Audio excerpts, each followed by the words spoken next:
friends, how are you? I take my privilege once again to extend my most cordial welcome to all of you at this junction. Again, I'm immensely happy to make myself connect to all of you through this video. Right. So we have already seen three videos in the platform of parametric and non-parametric tests particularly.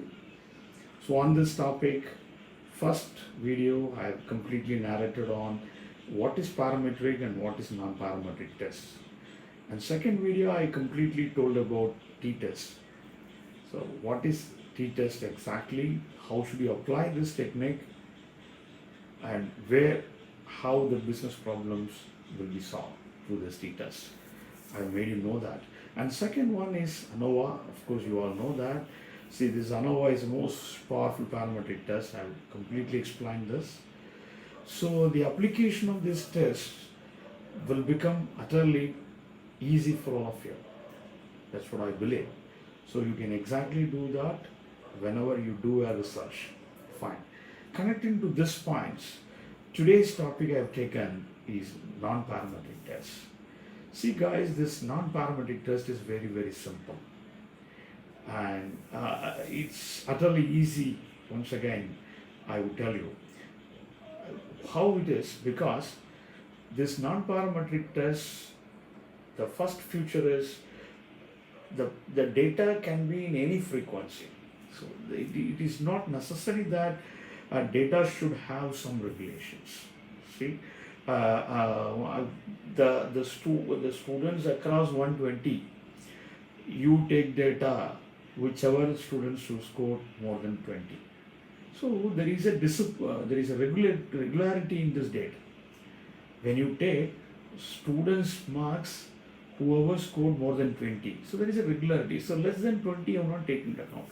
This non-parametric, it is not like that. You will take the data of students' marks, scored 2 marks, 3 marks, 5 marks, 40 out of 40, 39, like this. So there is no regulation for this data. There is no frequency. So number one condition for non-parametric, this is data should not have any kind of frequency at all. And number two, important condition is the population should be by and large infinite. So there should not be any element of finite population to be used by you. Say, I already told you, HR department. See, any company in HR department will have defined population. So the HR manager will be able to tell you how many are first line employees, how many are second line, how many are top line. So they can tell you overnight. They can tell you within a second, right? So the one you ask. But this non-parametric test is one you will apply when population is not known. So what are the examples for that? Say for example, you want to know the customer satisfaction of people who are using Royal Enfield bike in Coimbatore district. If you see that, you will not be able to calculate how many people are using Royal Enfield across Coimbatore district. You will not be able to come to any idea for that. And the customer satisfaction of people who are using Honda City car across Coimbatore district. Will you be able to count the number of users using this car? Can you count this? No, it's not possible, right? So whenever you are in a situation or when you are not able to count the exact amount of population, please go by non-parametric tests, right? So second condition is there should not be any finite population. And the third condition is you should not calculate any kind of mean, variance and standard deviation. This mean, variance and standard deviation, these are all the matters you will be taken into account only for parametric tests, not for non-parametric tests, okay? See, the students who scored marks, again coming to the point, I am taking the average, the 20 marks is an average. Whoever scored 20 or less than 20, 30 students. Whoever scored 20 to 40, 20 students. Whoever scored 40 to 60, again. So this kind of breakups you should not have when you use non-parametric. So there should not be any mean, there should not be variance, there should not be standard deviation. This is the third condition, precondition you need to follow before exercising this non-parametric test. And the fourth one is, of course, right, this non-parametric test is by and large used only for testing the performance of two different groups, or in fact more than three groups. If you have inside the company, you can have non-parametric test, obviously. Say for HR, you have 3 or 4 different type of people working on the same factory, right? See, there is one is skilled workforce, there is another one is non-skilled workforce. So, and here you cannot compare this like that, because skilled workforce you will be given different salary, but unskilled workforce you will be given a different salary. At this juncture, you cannot put it up in the non-parametric. That parametric is, of course, is different. You have to bring it only to the parametric form, not to the non-parametric form. See, here in this non-parametric form, if you come, among the skilled workforce, you need to have the category. That is male category, female category. It's only one group, that is skilled workforce. That's one group. Among the skilled workforce group members, you categorize men, female. This men and female will be paid same salary, same incentives, same allowances, and so on. Right? So when you pay everything same, you assess their performance based on different parameters. How is that? See, the two different team, two different group of the same category. Category is unskilled workforce or skilled workforce. That's only one category, two different group, male, female. Correct? So you put up the parameter. See, parameter first one is what? First one is productivity. On time delivery, or on time delivery, number one. And number two, punctuality. The time when they come to the office, number two. And number three, the amount of idle time. These are the parameters you can take it up. Okay. See, the amount of idle time. And number four, the amount of movements they used to have while carrying out the task. So there are 4 parameters I have drafted. Okay. So these parameters will be applicable for both men and female, right? So men and women, you will have same parameters. Now you can test the performance of the two different groups of the same category. So at this juncture, you can use the technique which is none other than non-parametric technique. So to be precise, there are 4 conditions where you can apply non-parametric, but not for the other conditions for that matter. Okay. So what is the first condition? First condition, let me again come back. So there should be, what is that? Indefinite population. And second one, of course, there should not be any mean, variance or standard deviation.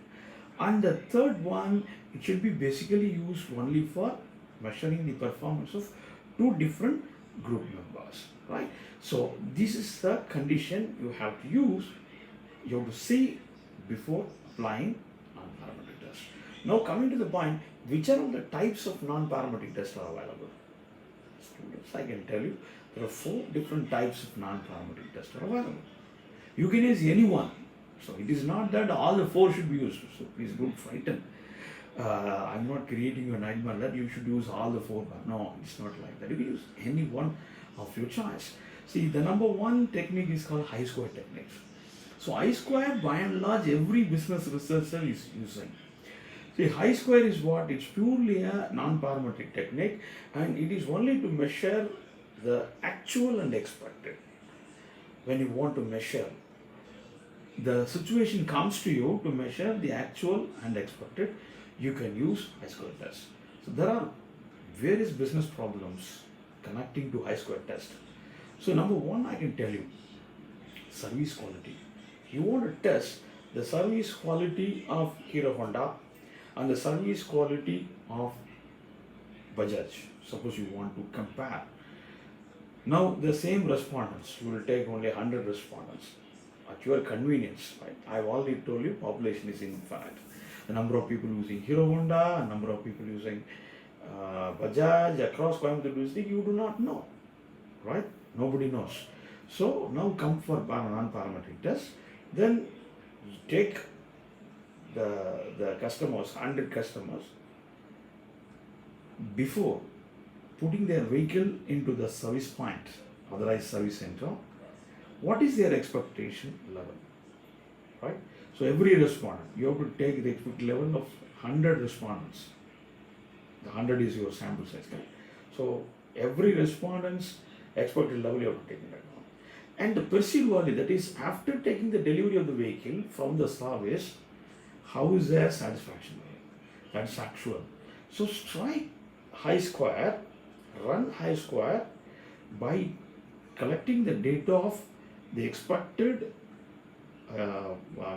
value, that means the expectation of each respondent and the actual of each respondent, take into account, run the high square, right? If actual is pretty higher than the expected, you will obviously get the higher high squared value, right? See here, high squared value will tell you that the observed value is high. That means, see, the Royal Enfield is here. The respondents, 100 respondents you have taken.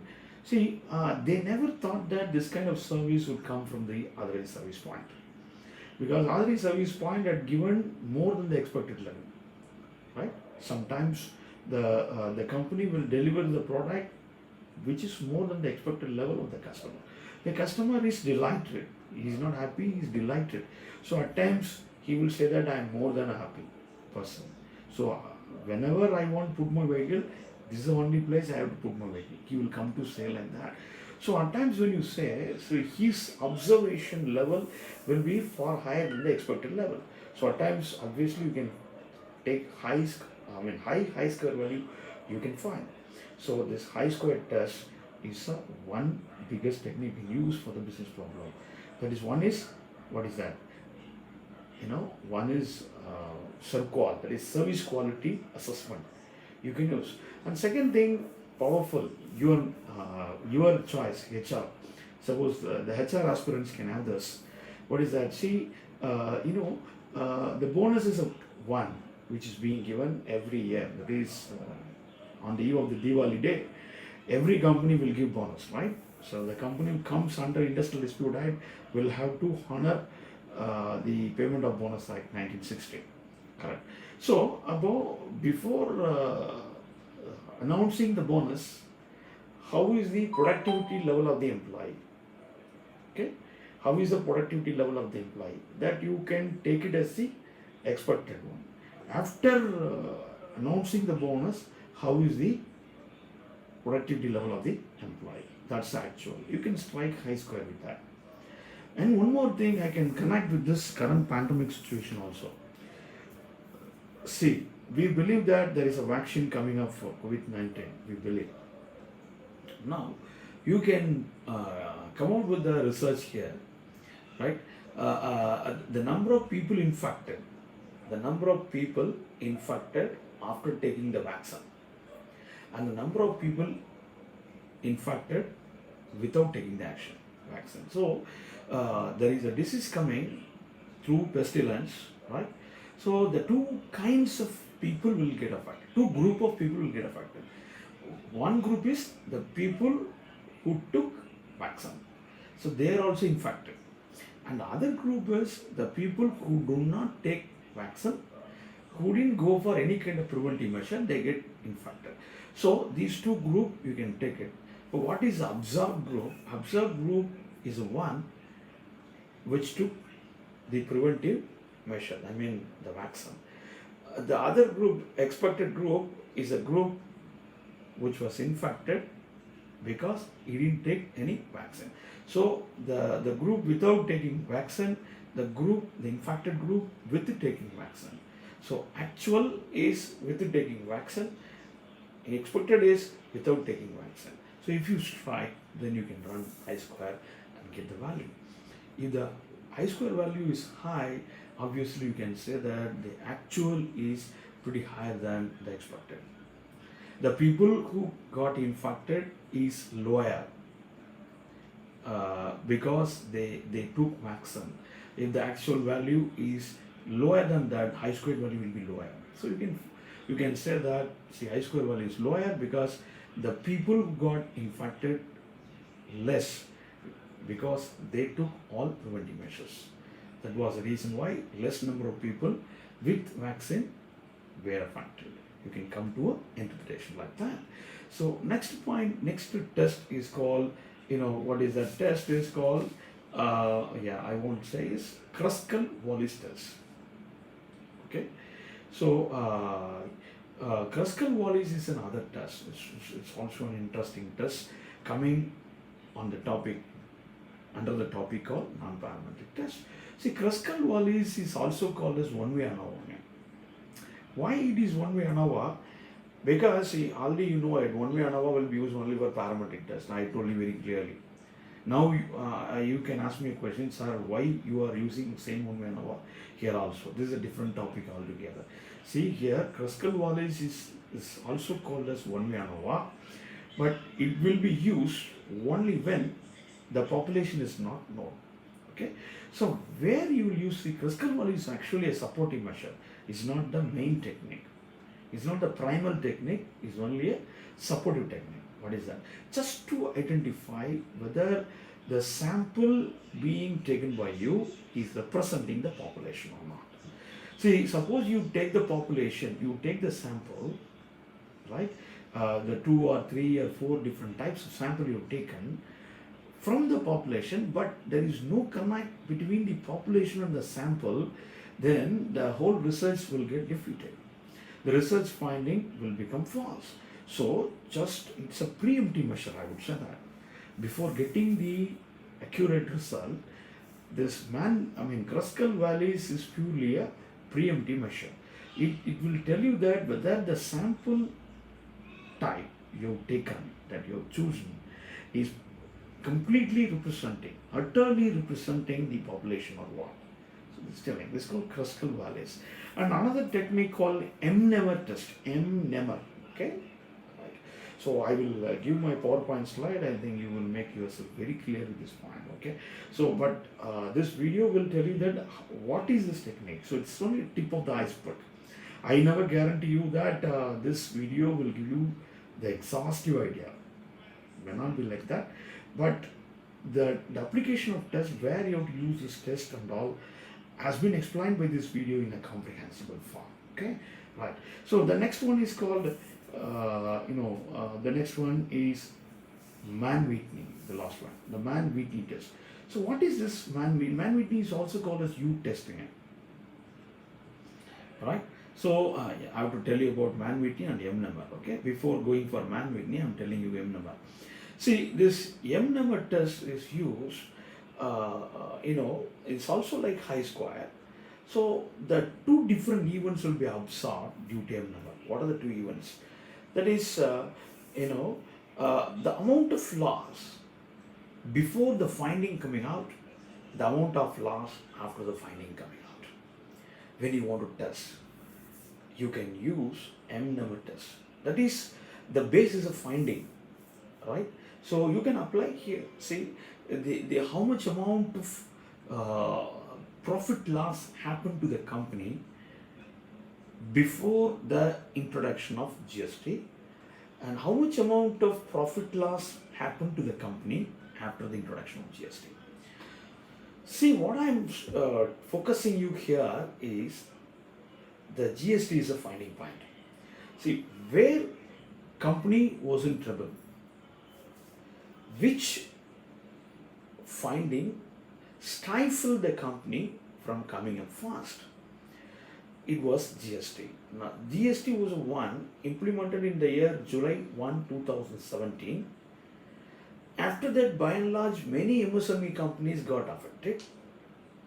How do you define it? See, this M-nemer test will tell you that it's because of the finding, that is GST.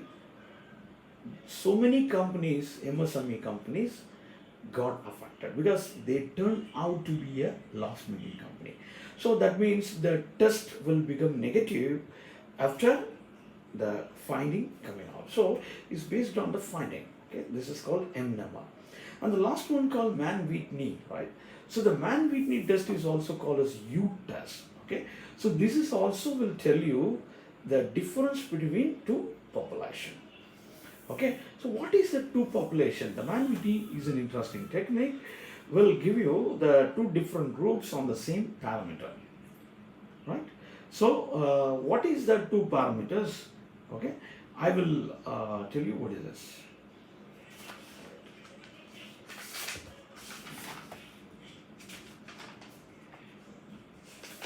Once again, yeah, once again. See here, coming to the point. Yeah, the thing is, different parameters you drafted. Okay, in Mann-Whitney, different parameters you drafted. On these parameters, you want to test, right? So, say you take your class 120 students in first MBA. There are two groups you take into account: boys group, girls group. Okay, two groups you take into account, and you put the same parameter for both groups. What is that? Attendance. Okay, number one parameter. So is a boys group good or a girls group good? Attendance is one parameter. And second one, the marks being scored by both boys group and girls group. Second one. And third one, of course, you can say the activities participants. Okay. See, the boys going for extracurricular activity participation and the girls going in for the same extracurricular participation. Then what is the degree of performance between the two groups? So here I have taken three parameters. Number one is attendance, number second is mark, and number third is extracurricular activity. So on these three parameters, the two group will get tested. Okay, group will get tested, and which group is superior than the other group? Which group is best group? You can do this. See, the one difference between the Chi-square and Mann-Whitney is the Chi-square test always will focus only on two groups, that is observed group, expected group. But Mann-Whitney, you can take more than two groups you can take into account. See, even in boys' side, you can come to a point. What is that? The boys' side, day scholar, hostel students, right? Or you can say that boys' side, you can group based on state-wise. You can group the Tamil Nadu group, Andhra group, Odisha group, Delhi group, Kerala group. So boys in itself, you can come out with multiple groups, and again the same one. Girls side also you can come out with multiple groups, and you want to test the performance of groups, whether Kerala group is performing better, or Odisha group is performing better, or Delhi groups are performing better. All these three parameters, if you want to test, obviously you can go in for Mann-Whitney test. So in this video, I have explained you the four different techniques. Number one is Chi-square, number two is M number, number four is Kruskal-Wallis, and number four is Mann-Whitney test. So here, students, I am telling you that you should use all the four. It's not like that. You can choose any of your choice, but connecting to the objectives of study. Your objectives of study should be explaining what. So that point should be looked into. So your objective of study is only to test the performance between the two groups or three groups. Obviously go for Mann-Whitney. Your objective is telling that to find out the service effectiveness of the authorized service point. Your objective is telling like that. Go for Chi-square test. Your objective is telling that what is the productivity inside the company before declaring bonus and after declaring bonus. Your objective of the study is telling this. Go for M-NEMA. So, based on the objective of study only, you need to choose the test, right? So, bluntly, please don't choose the test just for giving the covering ups to the study, or just for getting the attraction from the examiner. if you want to test, if you want to use a test, I think you will go out of the way, right? So your study will not, will not gain the purpose at all. By all means, I would say that. So better, if you want to make the study gain the purpose, so better choose the technique based on the objectives of the study. Okay. So once again, I meet you with another 2 or 3 videos on the same subject, business assessment methodology. Till then, bye. Have a safe and healthy living. Thank you.